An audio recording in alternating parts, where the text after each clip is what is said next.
The Spanish government has taken a tough stance, even as the Basque Etta group announces a permanent ceasefire. What exactly is behind the group's offer now, and has it abandoned its long quest for an independent state? This is Inside Story.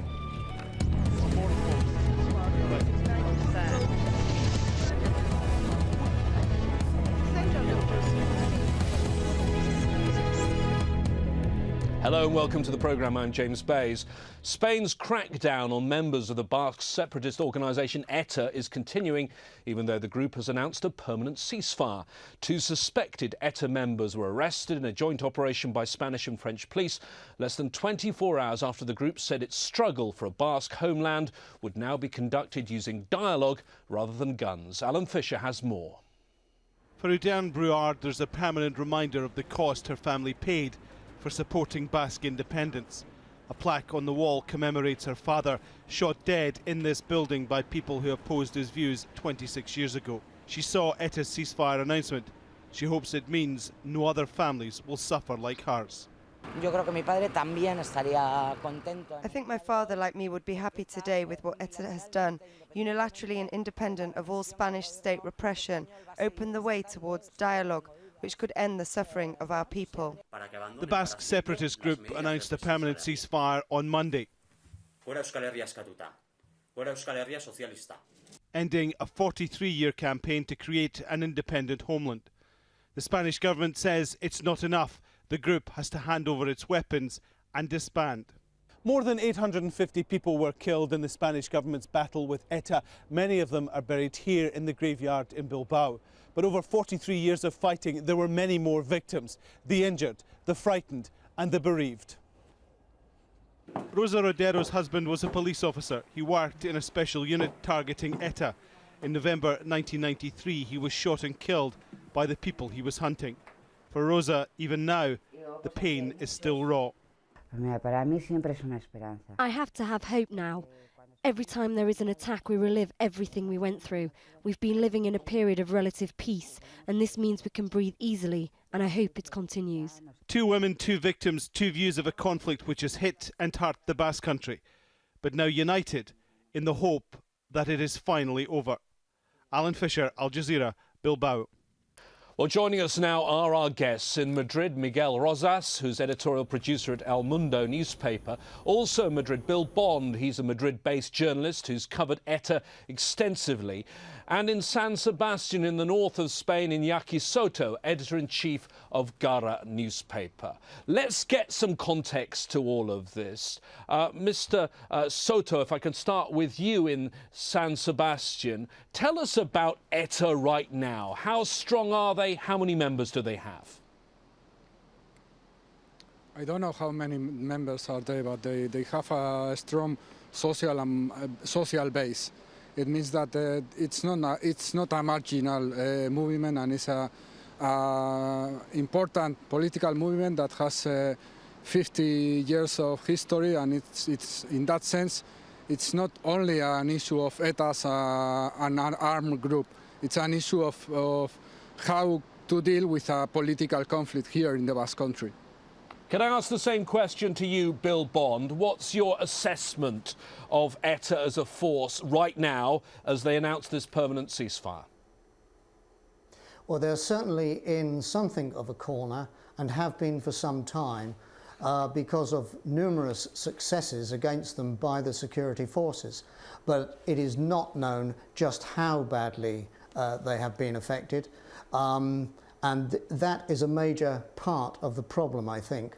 Are they doing this because they genuinely think that the time has come for no more bloodshed and that the political solution to this problem is the only one that will work? Or is it, as many in the rest of the Spanish country would say, is it just another tactic to delay things while they get back on their feet? Also in Madrid, Mr. Rosas, what is your assessment? Are Etta a spent force? Well, really, the question is, what is this ceasefire about? Is it more of the same? We've been through this many times, over and over, and usually it's some sort of strategic withdrawal. Well, if I can ask Mr. Soto... On the other hand, ETA does have a social base, but it is a spent force. Can I ask Mr. Soto about the timing for this ceasefire? Because ETA has a political wing, also banned Batasuna, but they want to take part in the municipal elections, which are coming up soon. Is that relevant to the timing of all this? It's relevant in a sense because here in the Basque Country we have a problem of political segregation. It's an issue of discrimination of a political option. And the Spanish government has used the war on terror as an alibi to discriminate a part of the Basque society.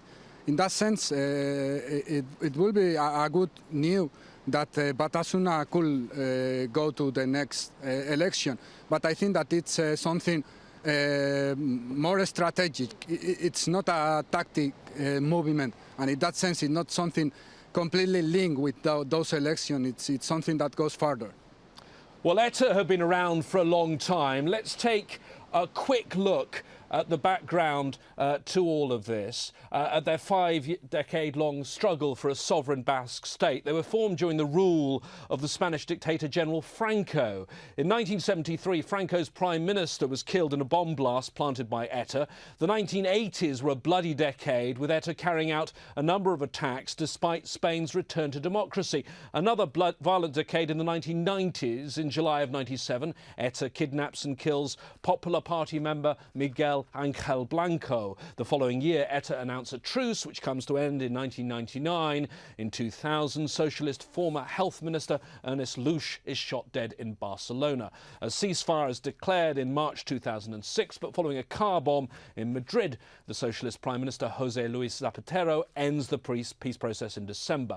In February of last year, Ibon Gogoyes Coechea, ETA's latest top leader on the run since 1997, is arrested in Normandy.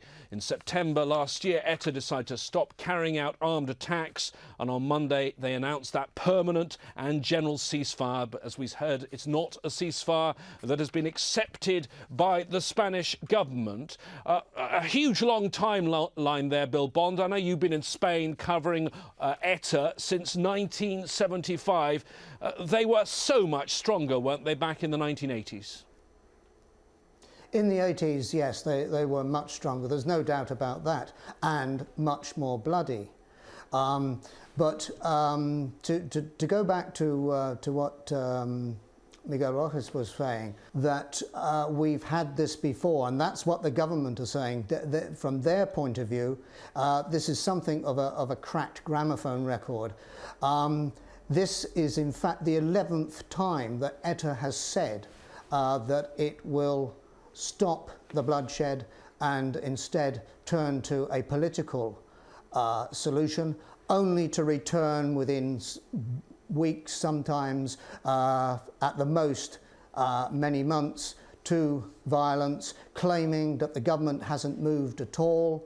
But the government would say the same of them, that they haven't moved. Apparently, during that term that started in 2006, there was just one meeting between ETA and the government, and at that, ETA did no more than repeat its demand that it's made throughout its history, which is for self-determination for the Basque country. Now, the government's heard that all the time. What they wanted to hear were suggestions as to how they could really stop fighting and go along a line which will be accepted in a democracy, and see where they got. They say the government didn't listen to them. The government say they didn't tell us anything at all that we hadn't heard many times before.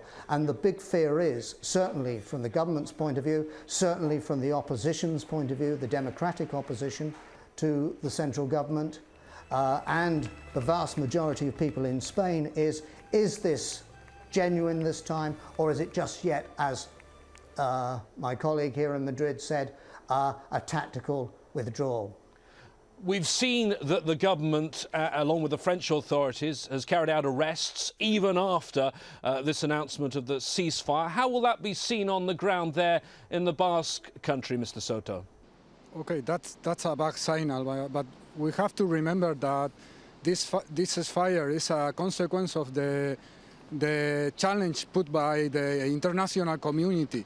There was the Brussels Declaration made by 4 Nobel Prizes and 20 personalities involved in conflict resolution, and they asked Etta to take that decision of doing a ceasefire that should be permanent and verifiable. And that's the issue in my opinion, that at this moment Etta has fulfilled the Brussels Declaration, and now we have to know if the Spanish government do the same, because the Brussels Declaration say that in the case of Etta answer positively to that challenge, Madrid should answer also in positive means. So from now on, we have to see how does it change, and if the international community really involved in this conflict. This is the last violent conflict in Europe, and the international community and the European Union especially should help to end it. Mr. Rosas, what do you make of that? We're hearing that the ball is now in the Spanish government's court. Do you agree?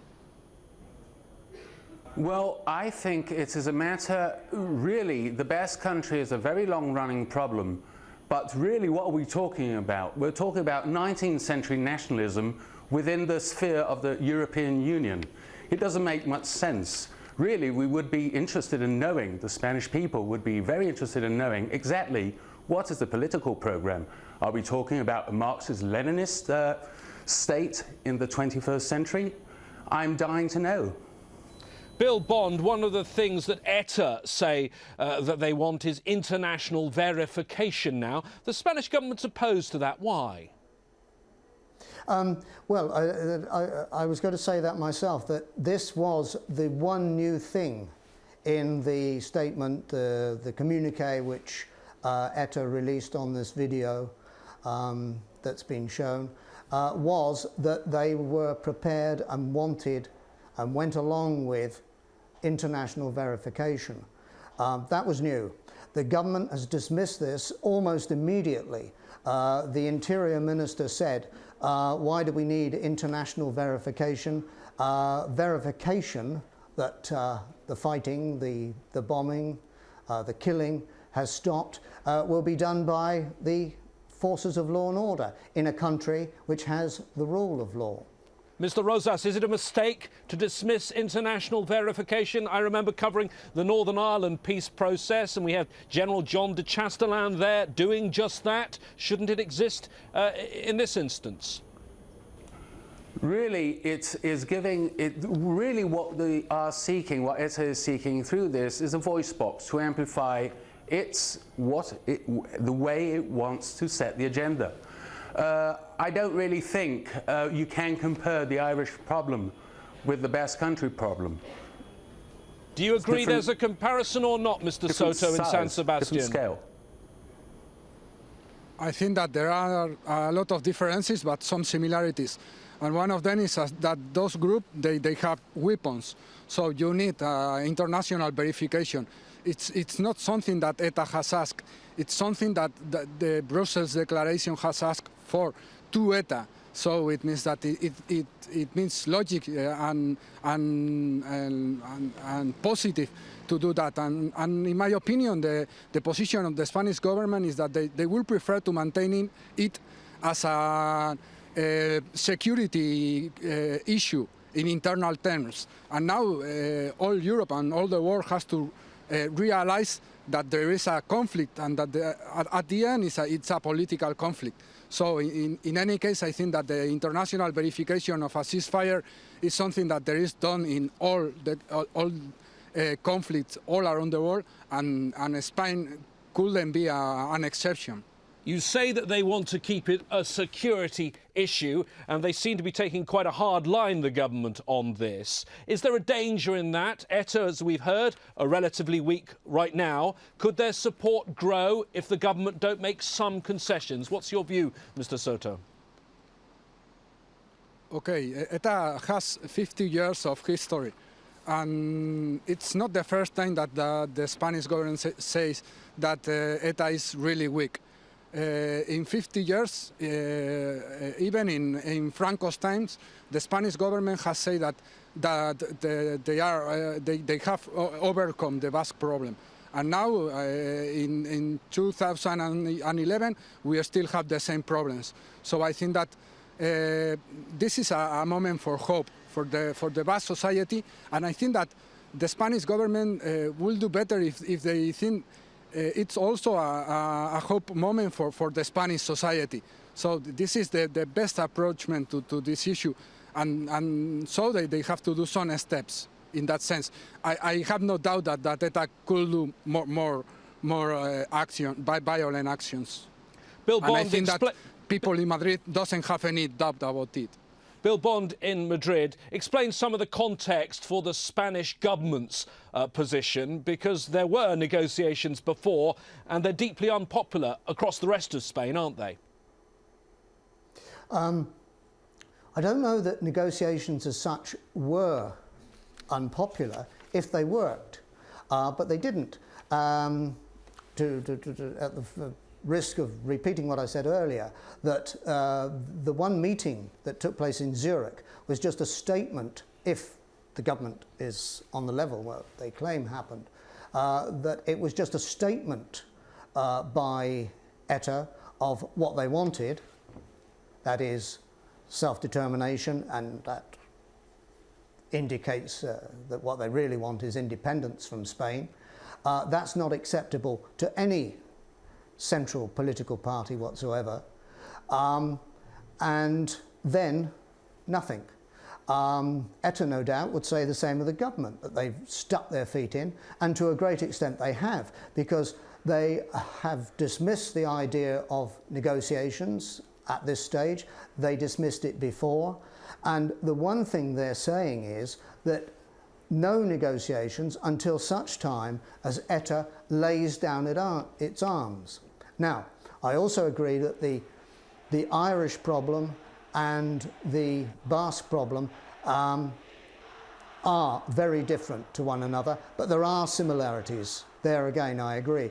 And when the peace talks started in the United Kingdom between the IRA and the British government, certainly the IRA did not lay down its arms. It didn't use them while that was going on, but they didn't lay down their arms. That came afterwards as part of the package, the results of which we are seeing now. And that, obviously, from the separatists' point of view, is logical not to lay down their arms until some form of agreement has been reached, and that may take many years. But if they don't use their arms, then I think there should be room for talking. But looked at again from the government's point of view, how can they, having said repeatedly since those one set of talks, one meeting took place, that they would not meet again until such time as ETA laid down their arms? They can't suddenly turn about. It's got to come slowly. Maybe the suggestion of international verification might just be the key, but I think it's very, very difficult. Mr. Rosas, is an important factor in this the fact that the government that's in power now is exactly the same government and Prime Minister that are around last time that there were negotiations, and if there was someone different in power, maybe they'd have more leeway? That gives us an idea of the passage of time, how long this takes to heal. I would keep in mind also that there's two other important factors. Apart from laying down the arms, they must give up the extortions, the revolutionary tax to the Basque business people and to the Basque population. Also the Kale Borroka, which is the way ETA manages to continue a stream of ideologically inclined talent, because that is the way they keep it. It is a family affair. You forget the size of the Basque country. It is a tiny place. Everybody knows everybody. A tiny place, Mr. Soto. But how many people there still, they may not support ETA, but how many people there still want independence? I don't really know, but it's not an issue only of how many people do want the independence, but if they have the option to vote for it. And that's a big difference between ETA and the Spanish government. And it's that ETA has tell that they will accept any outcome of that referendum. And the Spanish government doesn't accept the issue of the referendum. So there is a big difference. And the other point I would like to say is that Spain won the football championship last year, and it was the first time. There is not a reason not to go to championships because you don't have won the previous one. So there is no reason to say that we are a skeptic because the last one it was a failure. It was not only a failure for ETA, it was a failure for the Basque society and also for the Spanish society. So if we have to overcome this situation, we have to try really to do in positive terms and in democratic terms. Bill Bond, you've been covering this for a long time. We mentioned early on that you've been covering this for some 35 years. What's your long-term view looking at this issue? Do you think this is beginning to be the beginning of the end or not? Who can say? After 35 years, I can't. What I can say is that one day it's got to come. There's got to be an end to this, and it's got to be a peaceful political end. The killing, no way will that win. And as long as ETA kill, the government won't shift, won't budge. It looks as if it doesn't want to budge at all at the moment. I think if the government changes, if we get the PP into power, which is quite likely in the next election, they'll be even harder against ETA. So it could go on and on and on. But certainly members of the security forces, who I've talked to many times, have said in the end, whatever we might think about it, we've got to talk to them. And they've got to talk to us.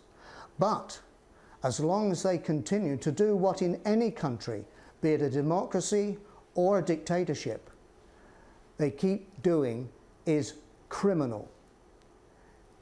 In any of those countries, in democracies or dictatorships, no one can do what ETA has done and not be classed by the powers that be as a criminal organisation. Mr. Rosas. If they mean... Yeah, Mr. Rosas sorry, now. If they mean permanent... Sorry, Bill, but Mr. Rosas, I want to ask you, if your government is coming to the end of its days, and we know you've got serious economic problems there, if there's a new government, what will that mean on this issue?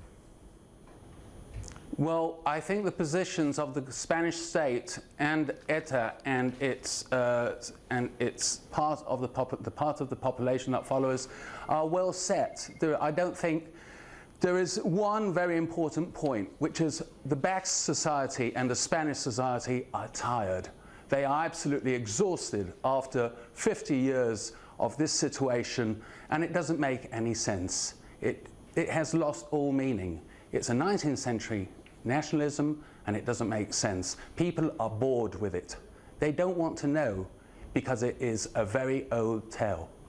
And also I can tell you, since I have been following this since I was 9 years old, when I saw my first ETA attack in Madrid, age 9, on my way to the school bus. And I saw a Spanish general get blown up. And that was about 100 meters from where I was. Since then, I've been following ETA. I know what I'm talking about.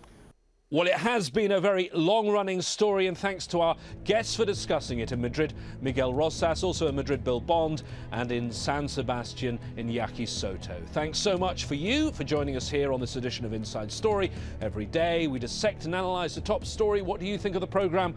What should we discuss next? Inside Story at aljazeera.net is your way to have your say. Bye for now.